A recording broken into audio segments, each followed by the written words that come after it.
তারা এমন এক ঠিকানায় ঘুমাইছে যে ঠিকানাটার নাম হলো, সবাই বলুন, কবর। আমরা যারা উপস্থিত আছি, আজ থেকে 100 বছর পরে যদি আমাদেরকে কেউ তালাশ করে, 100 বছর পরে আমাদেরকে খুঁজে পাইব, এই গ্যারান্টি কি আপনারা দিতে পারবেন? 150 বছর আগে, আজ থেকে 150 বছর আগের মানুষ খুঁজে পায় না, 100 বছর পরে খোঁজ করলে আমরাও পাবে না। মাঝখানে কিছু দিনের জন্য আমরা দুনিয়াতে যা কিছু করতেছেন, যত কিছুর মালিক আপনি হন না কেন, শেষ পর্যন্ত, শেষ মুহূর্তে, শেষ বিদায়ের দিনে শুধুমাত্র আপনি 3 টুকরা কাফনের মালিক। এই সময়টা আমাদের প্রত্যেকের আসবে কিনা বলুন?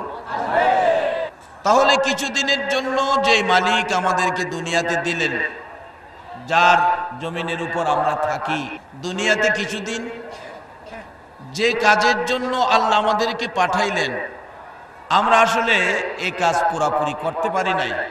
আমাদের জীবনে ভুল ত্রুটি হইতেছে, হয়ে গেছে, আরো হবে। যে অপরাধটুকুন, যে ভুল ত্রুটিগুলি আমাদের জীবনে হয়েছে, আমরা আজকের ওয়াজ মাহফিলে সকলে মিলে আমরা আল্লাহর কাছে একটা দরখাস্ত করব।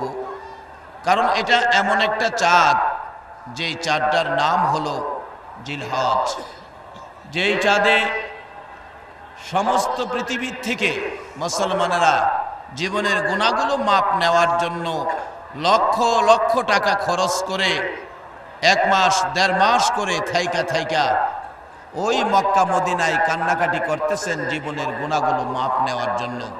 1 মাস 1.5 মাস থাকবে, 1 লাখ 2 লাখ টাকাও খরচ করবে জীবনের গুনাহ মাপের জন্য। আজকের এই চাঁদে আমি আপনাদের কাছে জানতে চাই, মক্কা মদিনায় যে আল্লাহ মাপ দিবে, আজকে কামরাঙ্গার চালাকি সে আল্লাহ কি না? নাকি বেশ কম আছে? তাহলে আমরা আজকের এই মাহফিলে রাত্রের কিছু সময় কষ্ট করে আমরা বলবো, আল্লাহ মক্কা মদিনায় আমাদের ভাইদেরকে যেভাবে মাপ দিয়েছো, আজকের মাহফিলে আমাদের এই কিছু সময় কষ্টের বিনিময় আল্লাহ আমাদের জীবনের গুনাহগুলো মাফ করে দেয়। এই দাবিতে কি আপনারা সকলে একমত আছেন? আপনাদের জীবনে কি গুনাহ আছে? বাবারে, সবচেয়ে বড় ভাগ্যবান হবে যেই কবরে যাওয়ার সময় যার জীবনে গুনাহ নাই, এর চেয়ে বড় ভাগ্যবান আর কেউ না।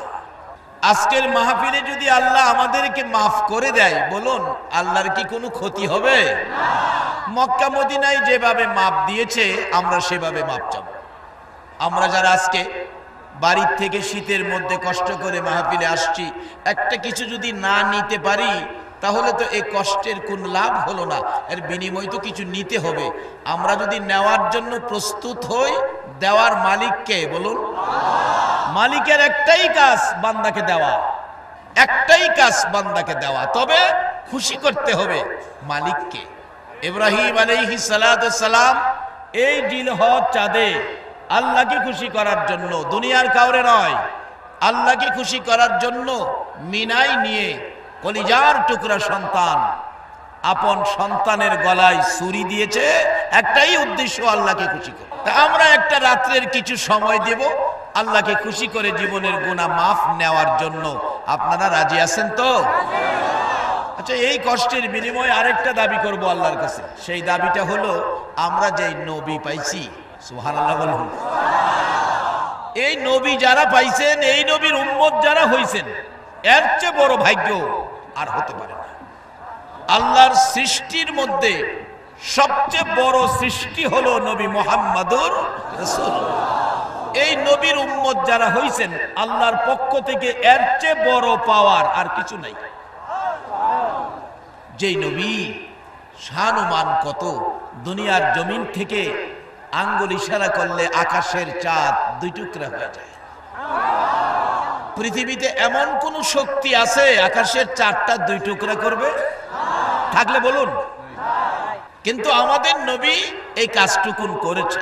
যেই নবী ডুবন্ত সূর্য, সূর্য ডুবে গেছে, ডুবন্ত সূর্যকে ডাক দিলে ডুবন্ত সূর্য উদিত হয়ে যেত। যেই নবী মৃত গাছের নিচে বসলে মৃত গাছ নবীর ভালোবাসায় জীবিত হয়ে ফুল ফলে পাতা লতায় ভরপুর হয়ে মানুষের মতো কথা বলতে থাকত। যেই নবীকে ঘুমের ঘরে স্বপ্নে দেখলেও জাহান্নামের আগুন হারাম হয়ে যায়। আজকের মাহফিলের কষ্টের বিনিময় এই জিলহজ চাঁদে মানুষ মক্কা মদিনায় গিয়েছে, আমরা বাংলাদেশ থেকে আবদার করব আল্লাহ যেন আজকের মাহফিলের কষ্টের বিনিময় দয়ার নবীকে যেন একদিন ঘুমের ঘরে স্বপ্নে দেখায় দেয়। এই দাবিতে কি আপনারা একমত আছেন? তাহলে আমরা দুইটা দাবির আদায়ের লক্ষ্যে কিছু সময় এখানে কষ্ট করব, আর এই দাবি আদায়ের লক্ষ্যে আল্লাহকে খুশি করার জন্য যা কিছু করার দরকার আমরা করব। আপনারা সকলে রাজি আছেন তো? কিছু সময় দিবেন তো আপনারা? তাহলে আসুন এইভাবে যদি আমরা সময় দিয়ে মন মানসিকতা পরিষ্কার করে দাবি আদায়ের লক্ষ্যে আমরা বসতে পারি, মক্কা মদিনায় যে আল্লাহ ওই হাজীদের দাবি আদায় করেছে, আমাদের বাংলাদেশেও আমাদের দাবি মক্কা মদিনার মতো আদায় করতে পারবে, এই ক্ষমতা আমার আল্লাহর আছে। কিন্তু সেই লাইনে যাইতে হবে। তার বাস্তবটা আমরা ভালো বুঝি। কিভাবে আমরা পাইতে পারি? বাস্তবতায় যাই। মক্কা মদিনায় আল্লাহ যে বাজেট হাজীদেরকে দিয়েছেন, আপনারা এই সমান বাজেট পাইতে পারবেন, কিন্তু সেই লাইনটাই আসতে হবে। লাইনটা কি? আসুন বাস্তবতায় যাই। বাস্তবটা আমরা ভালো বুঝি। ইরাকের জমিনে একজন মুসলমান গরিব জুতা সেলাই করত। আলেম ওলামারা জানেন, জুতা সেলাই করে সারাদিন যা পয়সা রোজগার হতো, তার থেকে কিছু পয়সা ভাগ করে রাখতো। উদ্দেশ্য হলো এই পয়সাটা রাখতেছি মক্কা আর মদিনায় যাওয়ার জন্য। আচ্ছা, আপনারা এখানে অনেক কিসিমের লোকজন আছেন মুসলমানদের মধ্যে, কেউ কি দাঁড়াইয়া বলতে পারবেন যে হুজুর আমার রোজগার থেকে আমিও প্রত্যেক দিন 10 টাকা করে মক্কা মদিনায় যাওয়ার জন্য আলাদা করতেছি? পারবেন কেউ বলতে? খালি নিজেই কি করবেন, সংসার কি করবেন, এই তালে লাইগা রইছেন। মক্কা মদিনায় যাওয়ার জন্য তো কেউ কিছু করেন নাই। আল্লাহকে খুশি করার জন্য 10টা টাকা আমি আলাদা করে রেখে দিলাম, সংসারের কাজে এটা ব্যয় করব না, এটা আমার আল্লাহ খুশির জন্য। ইব্রাহিম আলাইহিস সালাতু ওয়াস সালামের জীবনী খুললে পাওয়া যায়, ইব্রাহিম আলাইহিস সালাম আল্লাহকে খুব ভালোবাসতেন। আল্লাহ ইব্রাহিমের ভালোবাসায় খুব খুশি হতেন। আল্লাহ পাক বলতেছেন, ইব্রাহিম তো আমাকে খুশি করে ফেলেছে, ইব্রাহিমের কার্যকলাপে আমি আল্লাহ খুশি হয়েছি, আমি ইব্রাহিমকে ভালোবাসি। দুই ফেরেশতা বলেন, আল্লাহ আপনি ইব্রাহিমের প্রতি ভালোবাসেন, ইব্রাহিম আপনাকে কেমন ভালোবাসে আমরা একটু পরীক্ষা করব, অনুমতি দেন। আল্লাহ বলেন, যাও তোমাদেরকে অনুমতি দিলাম। দুইজন ফেরেশতা ভিক্ষুকের বেশ ধরে জমিনে আইসা ইব্রাহিম আলাইহিস সালাতু ওয়াস সালামের বাড়ির দরজায় দাঁড়ায়া ভিক্ষুক বেশে ডাকতেছে, গফুরুর রহিম নাম তোমার আল্লাহ হো আল্লাহ হো আল্লাহ। ইব্রাহিম আলাইহিস সালাম গলা কাটা মুরগির মতো ছটফট করতেছে, কে তোমরা? আমার বন্ধুর নামের গান কইতেছো? আমার বন্ধুর নামের গান শুনলে আমি সহ্য করতে পারি না। বাবা তোমরা কে? ওই ফেরেশতারা ভিক্ষুক বেশে বলতেছে, আমরা ভিক্ষুক, আমরা ভিক্ষুক, আমার বন্ধুর নামের গানটা তোমরা আমারে শোনাও। তোমার এখানে বারে বারে শোনাইলে আমাদের তো ভাই লোক কি হাঁটলেই ভিক্ষা পাবো, আসলে তো ভিক্ষা করবে না, পরীক্ষা করতে হয়েছে। আমরা এখানে শোনাইলে তো হবে না, আপনারা কি দিবেন? ইব্রাহিম আলাইহিস সালাম বলেন, আমার প্রভুর গান যদি তোমরা আমারে আবার শোনাও, আমি ইব্রাহিম আলাইহিস সালাম কথা দিলাম আমার যত সম্পত্তি আছে অর্ধেক সম্পত্তি আমি তোমরা দিয়ে দেব। আল্লাহর প্রেমের গান শোনাইলে অর্ধেক সম্পত্তি দিয়া দেয় ভিক্ষুকেরে। আর আমরা 2টা টাকা দিতে কত ধমক মারি ভিক্ষুকরে, একবারের জায়গায় 2বার চাইলেই বিরক্ত হই। রোজগার করে রাখছি তোরার লেগা, সব দেয় প্রভুর ভালোবাসা। ভিক্ষুকেরা আবারও ডাক দিলেন, গফুরুর রহিম নাম তোমার আল্লাহ হো আল্লাহ হো আল্লাহ। ইব্রাহিম আলাইহিস সালাম আবারও গলা কাটা মুরগির মতো ছটফট করতেছে। ও ভিক্ষুকেরা থামাও, আমি সহ্য করতে পারি না, লও আমার অর্ধেক সম্পত্তি তোমাদেরকে দিয়ে দিলাম, সম্পত্তি নিয়ে জায়গা। এবার ডাকে ইব্রাহিম নবী, ও নিষ্ঠুর ভিক্ষুকেরা যাইস না, আবার শোনাও, আবার শোনাইলে কি দিবেন? আমার বাকি অর্ধেক সম্পত্তি তোমাদেরকে দিয়ে দেব, পুরা সম্পত্তি দিয়ে দিব। এবার শোনাইলেন, সম্পত্তি দিয়ে দিলেন, ভিক্ষুকেরা জায়গায়। ইব্রাহিম আলাইহিস সালাম পিছন থেকে ডাকে, ও নিষ্ঠুর ভিক্ষুকেরা যাইস না, আমার প্রভুর নামের গান আবার শোনাও, আমার কলিজা সিরা যাইতেছে, মন বাঁধতেছে না। ভিক্ষুকেরা ডাকে, ইব্রাহিম আবার শোনাইলে আমাদেরকে কি দিবা? ইব্রাহিম আলাইহিস সালাম বললেন, আমার তো কিছুই নাই, তোমাদেরকে কি দিব? শোনো, আবার যদি আমার বন্ধুর নামের গান শোনাও, আমি ইব্রাহিম তোমাদের বাড়িতে আজীবন আমি গোলামি খাটবো, তবু আমার বন্ধুর নামের গান শোনো। বলুন সেই বন্ধুটাকে, আরো জোরে বলুন। সেই বন্ধুকে খুশি করার জন্য ইব্রাহিম আলাইহিস সালাম সম্পত্তি দিতে রাজি, এমনকি ছেলের গলায় ছুরি পর্যন্ত দিয়েছে, একটাই কারণ, বন্ধুকে খুশি করব। আর আমাদের ভাগ্য কত, ইব্রাহিম নবী আল্লাহকে খুশি করতে এত কিছু করেছেন, আর আমার আল্লাহ বলেছেন আমার আখিরি নবীকে খুশি করার জন্য আমি আল্লাহ সব কিছু করতে পারি। আমরা সেই নবীর উম্মত, আল্লাহকে খুশি করা আমাদের জন্য একেবারে সহজ পথ। কিভাবে? বাবারা লক্ষ্য করে শুনুন, ঠান্ডা বেশি, বেশি সময় আমি আপনাদেরকে কষ্ট দিব না, আমি আজকে শারীরিকভাবে অসুস্থ। যাই হোক, বলতেছিলাম কিছু পয়সা জুতা সেলাই করে, এর চেয়ে নিচে তো কাজ নাই। ইরাকের ঘটনা বলছি, জুতা সেলাই করে যেই টাকাগুলো সারাদিনে রোজগার হলো, বিকালবেলা বাড়িতে যাওয়ার পথে কিছু টাকা তার থেকে আলাদা করে একটাই উদ্দেশ্য, মক্কার মদিনায় যাব, মক্কা মদিনায় যায় আল্লাহ আল্লাহ রাসূলকে খুশি করব। এই উদ্দেশ্যে টাকা জমা করতে করতে বেশ কিছু টাকা হয়েছে, মক্কা মদিনা যাওয়ার মতো টাকা তার হয়ে গেছে। এবছর যারা হজে যাবে তাদের সাথে ওই আব্দুল্লাহ নামের ব্যক্তিটা পরামর্শ করতেছেন, আপনারা এবার হজে যাবেন, আমাকে একটু হজে নেবেন। ওই লোকেরা বলে, তুমি তো গরিব মানুষ, কিভাবে যাইবা? আমি কিছু টাকা রোজগার করেছি, রোজগারের টাকার থেকে জমা করেছি, উদ্দেশ্য হলো আমি মক্কা মদিনায় যাব, যে টাকাগুলো হয়েছে আশা করি আমি যাইতে পারবো, আপনাদের সাথে আমারে নেবেন? ঠিক আছে, চলো। ফাইসালা হলো, হজ করতে যাবে। ওই দিন বিকাল বেলা আব্দুল্লাহ নামের ব্যক্তিটা বাড়িতে যাইতেছে, দেখে রাস্তার কিনারে একটা মরা দুম্বা, মরা দুম্বাটার কাছে একটা বুর্গা পরিহিত একটা মহিলাটা মরা দুম্বার গোশত কাইটা ব্যাগের ভিতরে ভরতেছে। আব্দুল্লাহ ভাবতেছে মহিলাটা কি গোশত নিয়ে বিক্রি টিক্রি করে কিনা, আমি একটু দেখবো, খেয়াল রাখবো। তাকায় রয়েছে, দূর থেকে দেখে দুম্বার গোশত ব্যাগে করে রওনা হয়েছে, মহিলাটা জায়গায় পিছে পিছে যাইতেছে, একটা বাড়ির ভিতরে ঢুকছে। ওই বাড়ির গেটে দাঁড়াইয়া রয়েছে আব্দুল্লাহ নামের যুবকটা। কিছুক্ষণ পর ছোট্ট একটা বাচ্চা মেয়ে বাহির হলে আব্দুল্লাহ জিজ্ঞেস করে, মা এই বাড়ি কি তোমাদের? হ্যাঁ। কিছুক্ষণ আগে একটা মহিলা গোশত নিয়ে বাড়িতে ঢুকলো, মহিলাটা তোমার কি হয়? ছোট্ট মেয়েটা বলছে, বাবা মহিলাটা আমার আম্মু। গোশত কি করতেছে তোমার আম্মু? গোশত রান্না করতেছে। বলো কি, এই গোশত রান্না করতেছে? কেন বাবা?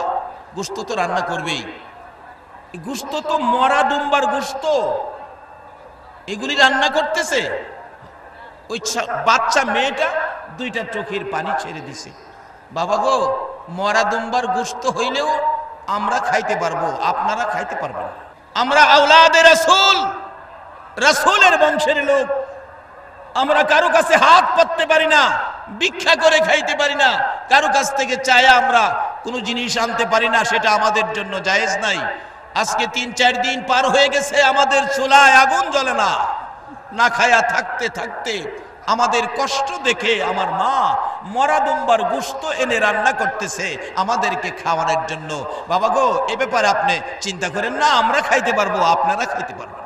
ওই আব্দুল্লাহ নামের ব্যক্তিটা বাড়িতে গিয়ে চিন্তা করে, আওলাদে রাসূল না খাইয়া থাকবে, আর আমি মক্কার মদিনায় হজ করতে যাব না, আমি হজ করব না। সবগুলো টাকা, কষ্টের রোজগারের টাকা, সবগুলো নিয়ে রাত্রে নিরিবিলি হাদিয়া স্বরূপ আওলাদে রাসূলের বাড়িতে পৌঁছে দিছে। পরের দিন সকালে হাজী সাহেবরা রওনা হবেন, হজ করতে যাবেন। সবাই আসছে, আব্দুল্লাহ চলো না, আমার টাকা খরচ হয়ে গেছে, আমি এবার যাব না, আমি পরবর্তীতে যাব যদি আল্লাহ আবার তৌফিক দেয়।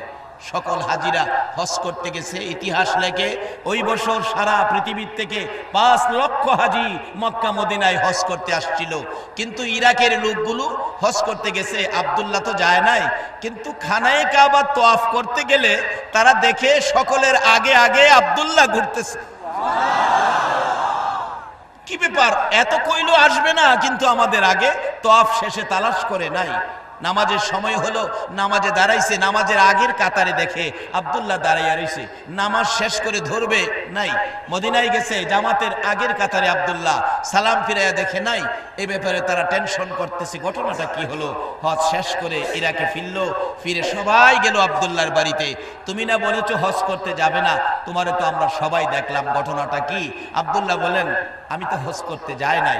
না তুমি গিয়েছো, মিথ্যা কথা বলতেছো। না না আমি যাই নাই, তোমরা ভুল বলতেছো। না আমরা সকল হাজি ভুল বলতেছি, এটা সম্ভব নয়। না আমি যাই নাই। এই টেনশন নিয়ে ফিরে গেলেন হাজিরা। রাতে ঘুমিয়ে আছে ঘুমের ঘরে, সকল হাজিকে আল্লাহ পাক একই সময়ে একই স্বপ্ন দেখাইতেছে। ও হাজিরা, তোমরা 5 লক্ষ হাজি হজ করতে এসেছিলা, এই বছরে আমি মক্কা মদিনায় কারো হজ আমি কবুল করি নাই। কিন্তু আব্দুল্লাহ নামের ব্যক্তিটা, আমি যার ভালোবাসায় কুল কায়নাত সাজাইছি, ওই নবীর বংশের লোক কষ্টের মধ্যে আছে, নবীর ভালোবাসায় আওলাদে রাসূলকে খুশি করার জন্য হজের সবগুলো টাকা তাকে দান করে দিয়েছে। তার এই ব্যবহারে আমি আল্লাহ খুশি হয়ে মক্কা মদিনার হজ আমি তার বাড়িতে পাঠিয়ে দিছি। ওই তার হজ বাড়িতে থেকেই কবুল হয়েছে। এই হজ কবুল হওয়ার কারণে আব্দুল্লাহর হজের বিনিময় উসিলাই তোমাদের সকলের হজ এবার কবুল করে নিলাম। ইরাকে থেকে যদি মক্কা মদিনার হজ বাড়িতে আনতে পারে, আমরা যদি সেই মন মানসিকতা নিয়ে আজকের মাহফিলে সময় দেই, মক্কা মদিনার বরকতের ভাগী আল্লাহ কি আমাদেরকে দিতে পারে না? বাবারে সেই বাসনের দরকার, বাসনের মধ্যে ভেজাল। বাবারা আসুন, আজকের মাহফিল থেকে আমরা 2 দাবি আদায় করব অবশ্যই। আল্লাহ পাক বান্দার দাবি আদায় করার জন্য, দেওয়ার জন্য, বান্দার দাবি দেওয়া পুরা করার জন্যই বসে আছেন, অপেক্ষায় আছেন। আসুন কিভাবে আদায় করব, কোরআন হাদিস মাফিক আমরা সেই সিস্টেমে যাই। মহব্বতে আর একটু দুরূদ শরীফ পড়ুন, আমি সরাসরি আলোচনায় ঢুকে যাব। আল্লাহুম্মা সাল্লি